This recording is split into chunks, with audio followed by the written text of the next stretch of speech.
Hey everyone, we are on day 2 today of the Career Upgrade Challenge, which we started yesterday. Some of you guys have been asking me for this, which is why we are doing it. And today we're going to be talking about how to blow your competition out of the water so you are the one choice for that job that you want.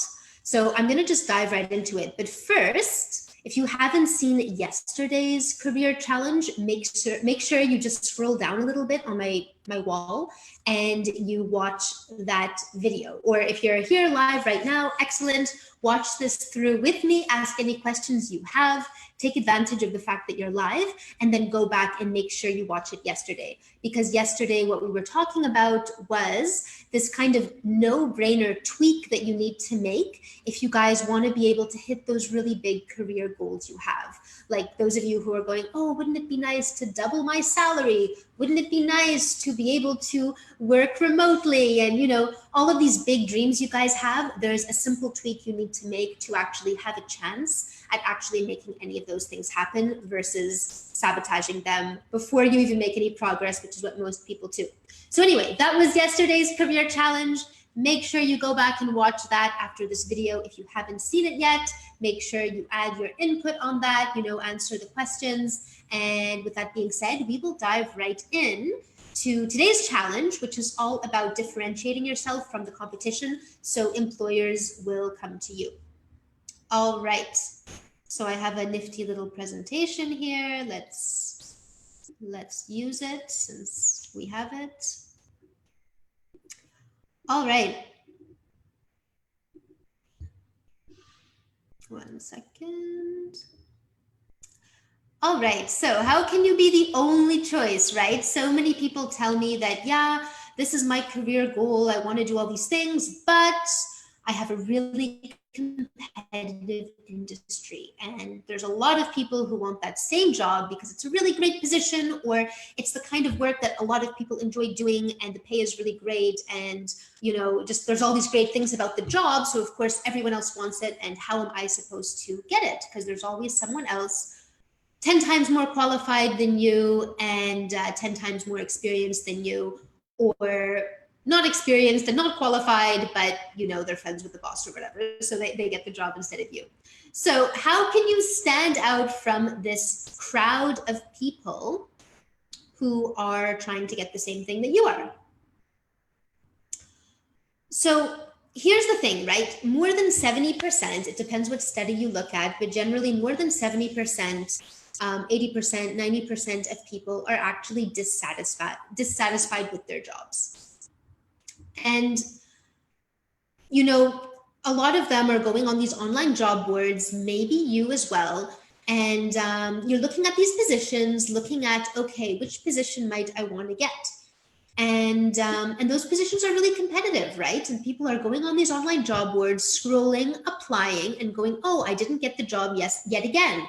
I guess someone more qualified got it. I guess the competition got it, right? But you need to remember that 80% of jobs are not even being posted. So if you're part of the thousands of people, or maybe even millions of people going for those online job postings, you're really not giving yourself much of a chance.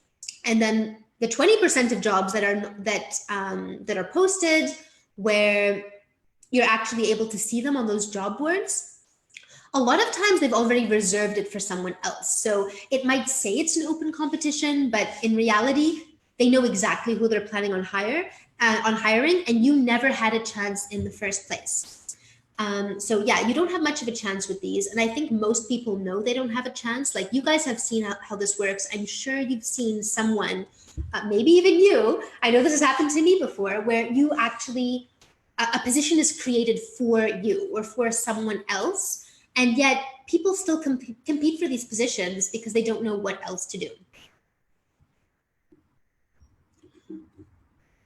And the same goes for networking events, right? Like, some people go to these networking events thinking, oh, it'll be in person, it'll be better. But everyone else at these events is also there to network. Everyone else is also there to try to get a job. And it's like this really, oh, here's my cat yet again. Really, really competitive environment. And what I'm seeing is so many professionals are putting themselves into the competition. Like they assume that there needs to be competition and they apply to the same jobs as everyone else on these job boards. If you're really motivated, maybe you show up to one of these job career fairs or whatever. But once again, you're still part of a sea of applicants, a sea of like needy people who are trying to get that job. And when you're doing that, what happens is, imagine you're an employer, right? You're busy doing your usual work, and then all of a sudden you have to also hire someone to take on another project, and you're tired, and you have all these people competing for these jobs, and you get defensive. Like if you're at one of these events and people come up to you, your reaction most of the time is, why don't you go check that online job board so I don't have to deal with you, and maybe HR or someone else will deal with all these applications, right? So it's really that feeling of going to a store and just having those 5 sales clerks come at you, and you're like, no, that's okay, I'm just looking, go look at the job board. So what's happening is a lot of people are playing a losing game. They're putting themselves into a position where they have to deal with that competition, and they're just taking it for granted that, oh, it's a competitive world out there, so I need to compete and hope for the best. And hopefully one day I'll apply to something where I happen to be the most qualified, or I'm not, but I just get lucky, right? Which is obviously a terrible strategy. So in today's economy, you really, really need to play a different game. And I think this is also happening because in the old days, this kind of worked. You know, you could mail in a really nice CV, a nice cover letter, then the online job hunt started, and it was still possible to get these jobs online. I'm not saying now it's completely impossible, but the odds are slim. You have thousands and thousands of people applying to the best positions online. So you're not able to survive these days if you're playing the same game as everyone else. And that's why I'm always telling my clients, you have got to be accessing the hidden job market. A few applications are fine if you're really like the perfect candidate for that position and you actually stand a chance, which most of the time you don't. But the most important thing is to be in that secret job market. And maybe I'll just, let me know if you have questions about this. I get a lot of questions about what is the secret job market? What is the hidden job market? Like it's this big, it's this really mysterious place. It's not mysterious. Well, it's mysterious because you can't see it, but it's simply all of the positions which are not being posted on those job boards. So you cannot continue to be dependent on job boards. They don't get you anywhere. You need to know how to access that hidden job market. And again, then people ask me, well, where is this hidden job market? Tell me, Dahlia, tell me, where can I find it? Let me Google it. Obviously, that's the whole point. It's hidden. You can't just Google a URL. If it were that easy, everyone would be doing it, right? But that hidden job market is going to be slightly different for every industry, every sector, and even every person. So the hidden job market, in a way, I should actually do a whole other training on this, but let me know what questions you have. The hidden job market essentially is something you create around you. It almost revolves around you. But again, I think I'm getting into a whole other training for another day. So if you want to know more about that, let me know, and then I might be able to prepare something else for you. But this is usually something that I teach to my clients when they're in the program. So to sum up, before you even think about making any kind of a career transition, you need to know specifically what sets you apart, because that is the absolute foundation. You cannot look for the job first and then apply to it and hope someone notices how amazing you are, because they won't. And we need to stop fooling ourselves that, well, maybe I stand a chance. Maybe, maybe they'll recognize my years of experience in this sector. Maybe that'll be interesting for them. I don't know. Let me go ahead and apply just in case. And again, I'm not saying don't apply, right? But stop relying on that false hope that, well, maybe there's a 1 in 100 chance that I'll get the job, and why not just give it a try? That if you're really serious about making a career transition, that is not a strategy, right? So you really, really want to get clear on, hey, what is your value? What really sets you apart? And what is it that makes you compelling to those employers? So there are a number of key pieces to that. We don't have time to obviously go individual, like talk about specific people here. But if you have any questions on these, let me know. So number one, you need to have that clarity on what makes you different, one thing I see a lot is people think something is special about them and it's actually not. And not to say you're not special, but the thing that makes you special to employers, usually you can't even see it. It might be something that's just kind of obvious for you. And so you just completely disregard it, and you go off telling employers about this great thing about you, and they really don't care. And really it was something else you should have told them, and you weren't even able to recognize that.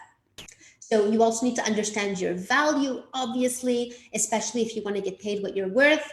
And that value needs to go beyond the typical job description. So it can't just be something like, I am highly motivated, I have 10 years in this industry, you know, all that kind of stuff that everyone else can have too.